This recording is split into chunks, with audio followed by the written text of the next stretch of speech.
NASA's Perseverance rover has been working on its science mission with the help of the SuperCam instrument, a rock vaporizing laser and camera that examines rocks and soils.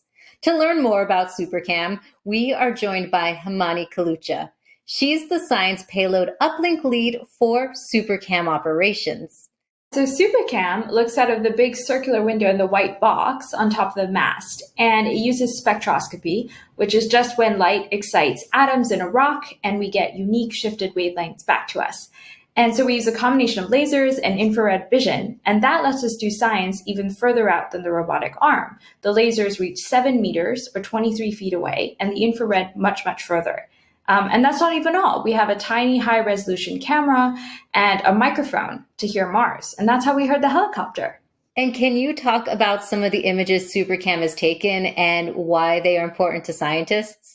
Absolutely. So we started by taking out images and spectra near the rover. And as you can see in this image, the laser actually blows away the dust and makes these small pits in the rocks. And that lets us analyze material that's just below the surface of the rock, which is what we care about. And then we can record the sounds of the laser with our microphone. And it tells us something about the hardness of the rocks.